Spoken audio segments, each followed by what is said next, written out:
Hello, my name is Hudzinski. I am 22 years old, and I am currently a student here in College Station. Allie, thank you for joining me. Hey. Just worked out? Yes. Power snatches? Yep. How were those? Well, today was actually like my first day to actually really do them. So they were difficult. My arms are a little sore, but they're fun. They were really fun. Now you're a gymnast? Cheerleader, but Cheerleader, I that's coach right. it all too. Okay, you coach, Yes. or you've coached. Yes. How'd you get into cheer? So I'm originally from Ohio.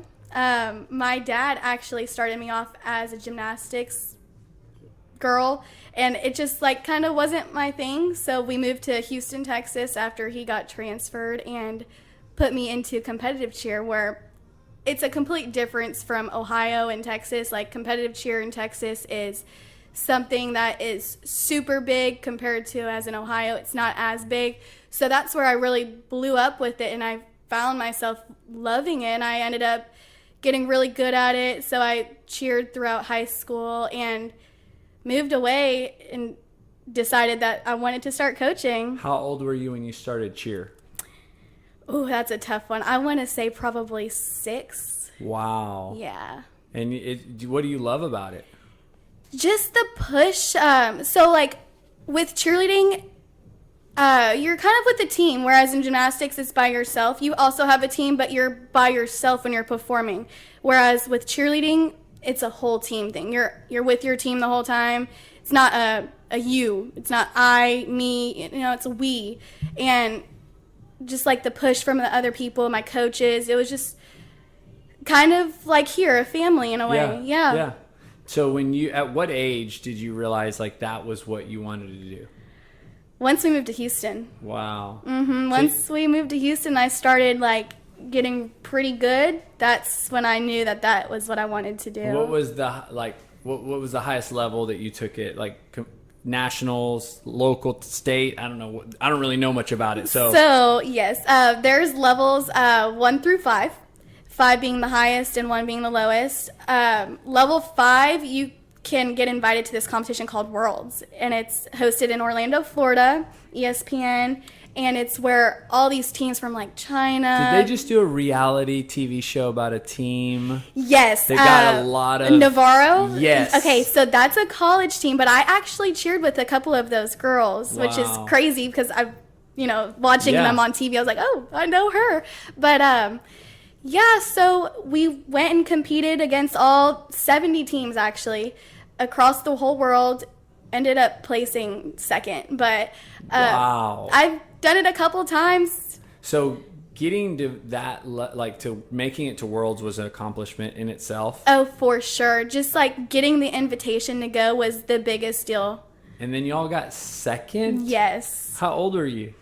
Oh, it was my last year. I was a senior in high school. It was my very last year. Because once you turn 18, if your birthday falls, I think it's before May or August, then you can cheer one more year and it's like a super senior. Now, if your birthday falls after, then you're done unless you want to do international, which I didn't do international. I actually was going to go to, I think it was in Kansas. I got a scholarship for cheer. But I didn't want to move away. I couldn't get myself to move away. So in that show, I think I watched it once. So it wasn't like I got into it but I remember somebody said it's a great show. It gives you insight into like that world, and they worked out all the time. Oh, like, yes. It was so was that kind of what your life was? Yes. So the start of our practice, we would get there and my coach was already standing outside waiting for us to run laps before we would go in and condition and warm up. And then we would do full out routines, and each routine was 2 minutes and 30 seconds. And so you're constantly, you're throwing people up in the air, you're tumbling. So it was a lot. It wasn't like too much practice, not every single day, but 4 times a week, 2 hours a day. Oh my goodness. Yeah. But it was fun and you loved it. So much fun. I loved it. And that's where I met some of my bestest friends. Wow. And then you went to college after that? Moved to College Station. Did you continue doing the cheer or? So before moving to College Station, I found a cheer gym locally here. And applied, and I coached there for a while. They actually wanted me to be a super senior on one of their teams, but just like with my freshman year of school and stuff, it's a big commitment. Yes, it was a big commitment, and which I'm glad now that I didn't do it, because looking back at my freshman year, it wasn't too hot, so it would have been way worse off if I would have cheered on top of that. But you started coaching? Yes, and I loved coaching. Ended up leaving because I moved away to the Baytown area for a semester. Moved back, then coached again. So I'm guessing during this whole time, I mean, you're working out all the time. So it's like, do you do anything more than cheer when you do cheer, or do you work out? Like, is there any specific workouts you have to do for cheer? So honestly, no. Like, the only things that I didn't work out. Like I was not working out. I was standing on the side telling the kids, this is what you need to do. Now, if they needed like someone to show them how to do something, I was there for that. But we weren't really, like, the coaches didn't really work out with the kids at all. So it's not like I got a good exercise there. But like the normal exercises that they do are burpees, planks, maybe high knees, high kicks, V-ups, just. Would you say like your fitness level in high school was different than in college? Oh, 100%. And is that just because you worked out all the time in high school for cheer? Yes, but in high school I also ate everything I wanted to eat. Because you could, right? Because I could, yes.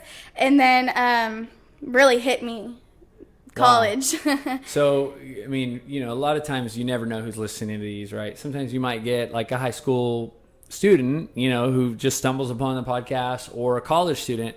And, you know, I think your story is pretty fascinating, because I remember when we met about the 6-week challenge, and here's somebody who, I mean, has been in cheer, obviously is fit to, you know, but you were feeling like you needed a lot of room for improvement. So when you say you ate whatever you wanted in high school, give me a little bit more, like expand on that a little bit. Okay. So usually my parents were pretty good about cooking good dinners and stuff, but like before cheer practice, I would drive myself, so I would get some fast food, you know, and even on the way home, I would get off at 9:30. It took me 45 minutes to get home because I cheered in the Woodlands. So by the time I got home, I was starving. I did not even want to eat what my mom had made. I would just stop and get, you know, like McDonald's or something. Yeah, whatever sounds the best that night is what I got. Plus like some snacks on top. Soft drinks? That was a big problem up until my 6-week challenge. Wow. Which we'll get to in shortly. So here's my question, and this might be the trainer in me that can't help but ask this. But you're in this very competitive program. Y'all are second in the world. Did nobody tell y'all that you should eat healthy or drink water or cut soft drinks? So, yes, my coach at the time, he would, like if we came in with an energy drink or something, they would throw it away. Wow. So I would... But you can eat whatever you want. Yeah, they wanted us to fuel ourselves just because we were working so hard. They were like, you need to eat. They never told us like what we could and couldn't eat, but... which they probably should have, like, you know, don't eat so much junk food. But no, they never said that. But my coach did come in with he had these little sticks of honey. Would always bring these little honey sticks for us before every practice. And so there was some effort made, but you're talking about high school girls, which is so hard for compliance. So hard, I mean, like you said, you're driving 45 minutes. Who's to stop you from stopping at a gas station, getting a Dr. Pepper? Right, especially when I'm driving by myself. I don't have my parents to say, oh, you don't need that. And it has to be your desire more than your coach's desire. Right.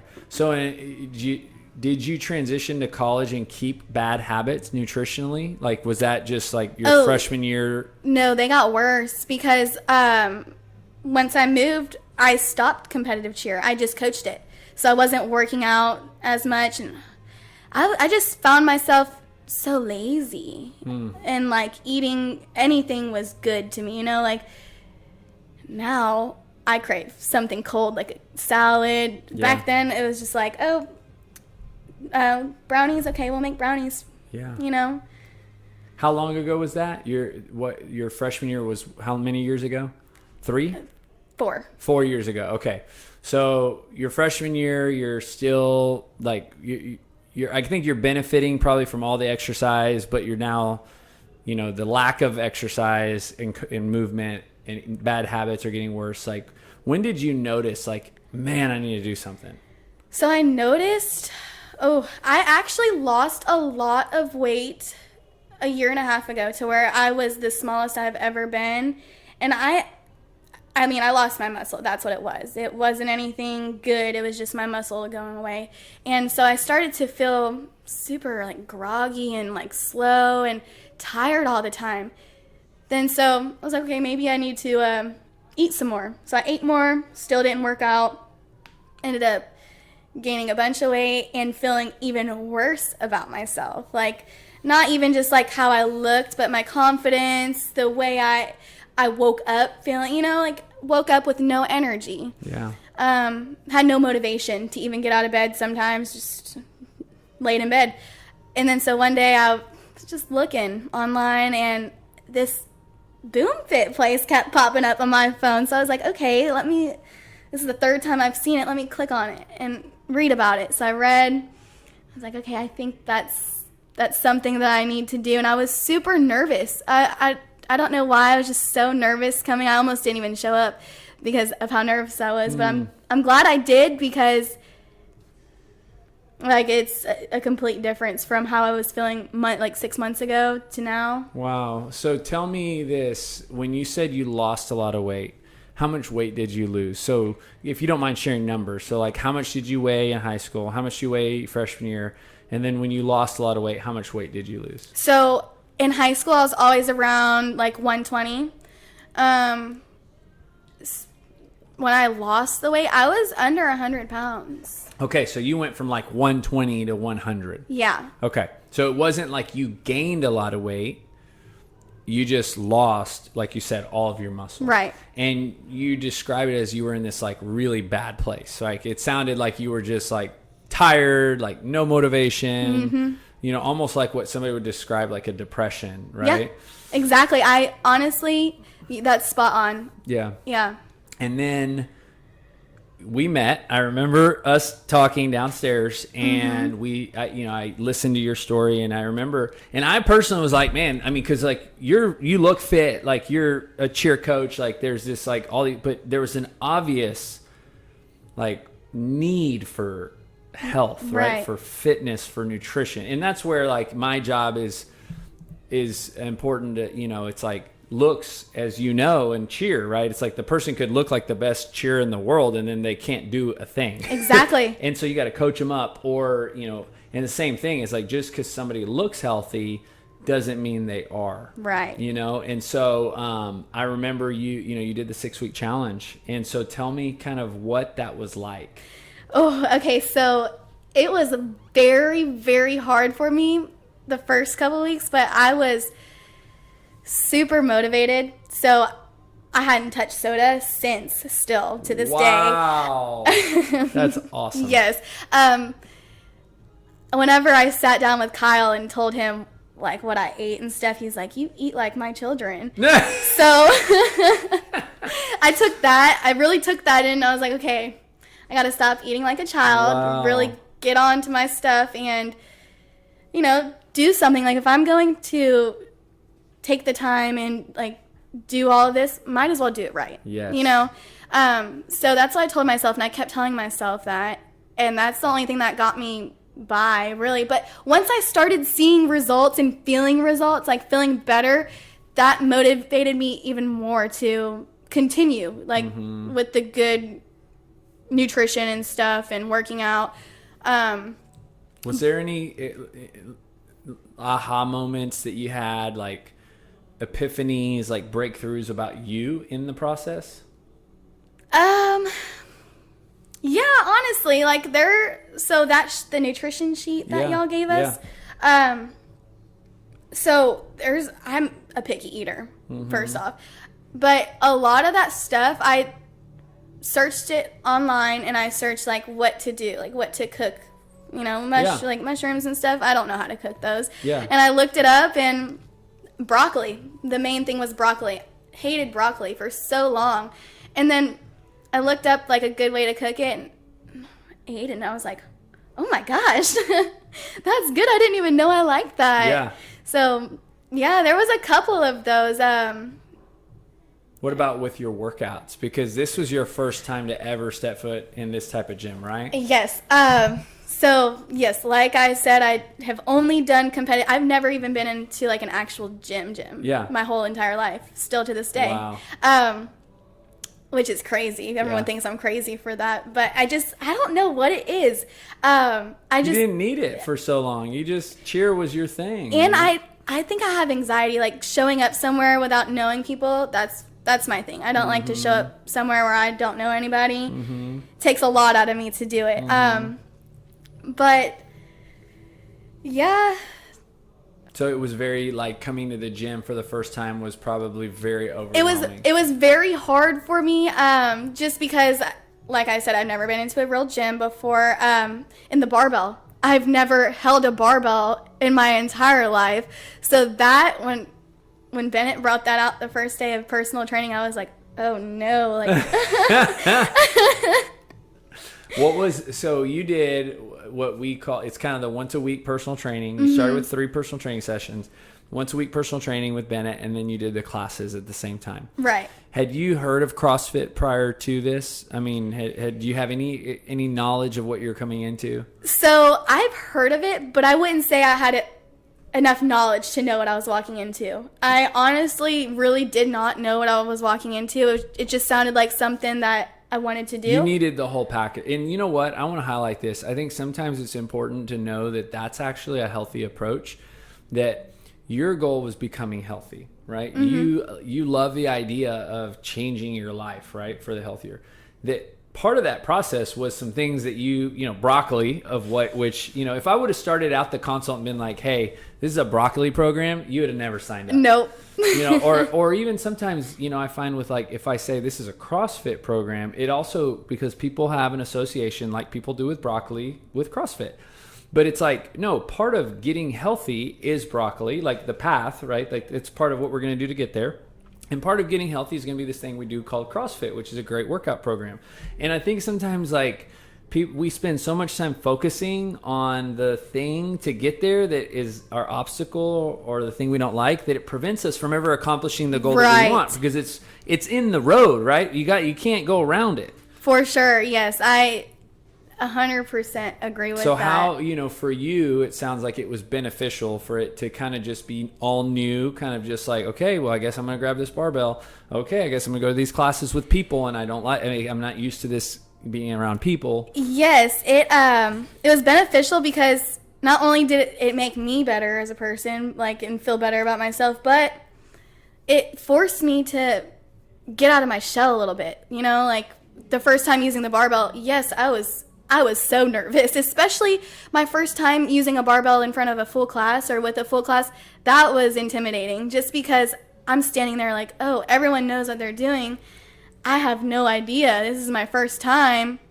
But once everyone started doing it, it was nothing. It was fine. It actually ended up being super fun for me. I left and I was loving it. So at what point, because I think it's not the first day and it's not immediate, but at what point did you start feeling better? Like, actually, when you woke up throughout the day, like realizing, like, whether it was the broccoli or the other food and the working out, it's like, for me, it's kind of, the whole package deal. It's like, I'm putting good food in my body, I'm exercising, my muscles are contracting, my blood is circulating.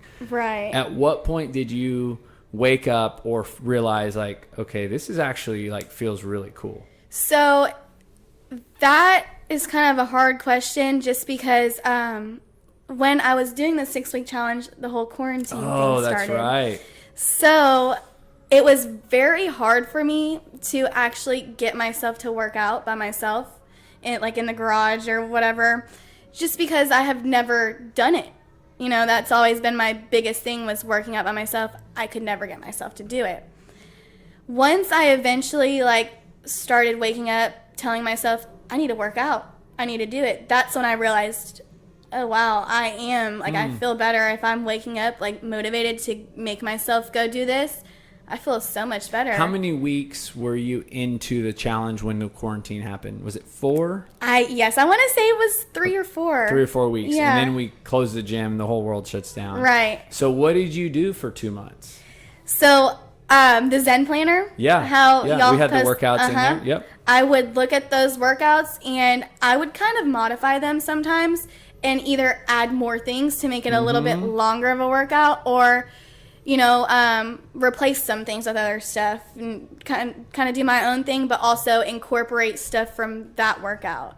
Something to where it was fun for me, but I was also getting what I needed to do. Well, and how great was it that you had that kind of ramp up to the quarantine to actually motivate you enough to do something, right? As opposed to just nothing, right? It changed me, like the whole quarantine thing. I mean, obviously, it's not something that is good, right. But I take it as a blessing on, like, for me in a way, just because without it, I would have never gotten myself to work out by myself. And now, I mean, I'll probably go home and do a workout later on by myself. Wow. Like it's like a habit now. I have to do it every single day. You know, and that's who you were in high school, right? Right. Like you were the person that worked out all day, every day. And now you're doing it for different, you know, because you're not going to the World Championships. Right. You know, like which I think athletes, which you're an athlete, like your cheer competition days, you were competing to be the world champion. And athletes sometimes have the hardest time doing this when there's no reason to. Right. Yes. Apart from just being healthy. Right. We had that motivation to make it to Worlds, whereas once I'm done with that, where's my motivation? Where am I? And it's almost like you got that back. Right. Exactly. Yeah. So now, I mean, like your nutrition, what is that like? It's sometimes it just depends. Like we were out of town this past weekend or this past week, so that's kind of hard when we go out of town. We've been going out of town a lot, actually. But like during the week, I'll like for lunch chicken, some green beans, just something light always for lunch. Then I always try to cook for dinner, whereas go out to eat. My boyfriend, it's very hard living with my boyfriend because he big soda drinker, big sweets eater. Like it's crazy. I'll go to H-E-B and buy soda for him and I won't drink a single one. I mean, no sodas that's a big deal. It's a big deal for me because I would reach for soda before water any day. Wow.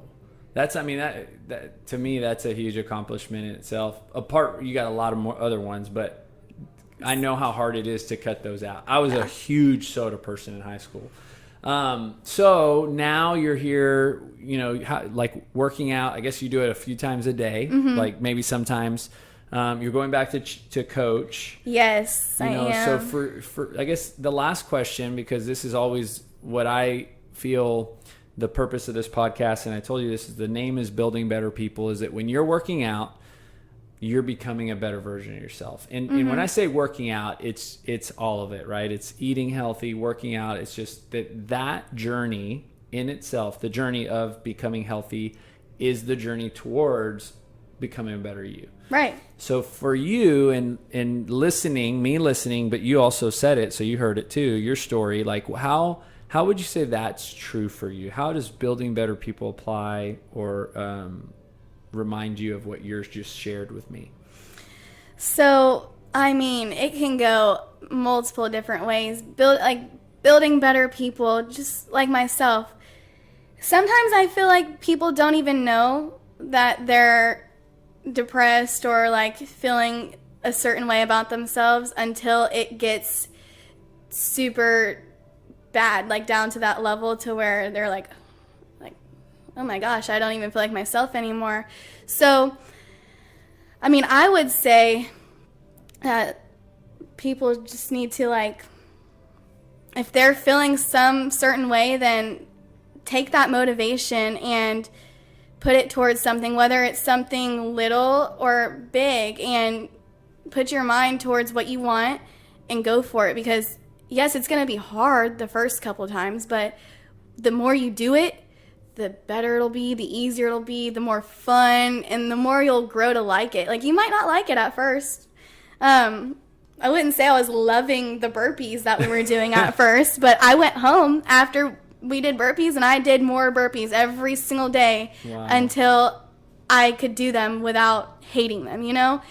And so just people like to build yourself better. You need to use yourself as motivation and feed off of other people. And then sounds like your journey has been a lot of just like overcoming some of these challenges. Oh, for sure. For sure. You know, that are challenges you've put in front of yourself. Mm-hmm. Plenty of challenges. And I've not only like just with myself, but I say a lot of it comes from like my family too. Just because like, I'm not trying to get like super deep into it, but I mean, I have 6 siblings and we all lived with my dad my whole life. So it was just us kids and my dad, you know? So that was also very hard. More motivation there to try to better myself, whether it's working out or like educational wise, I don't know. But it was just like all that stuff from my history I think that's made me who I am today. It does. Yeah. Awesome. Thank you. Thank you.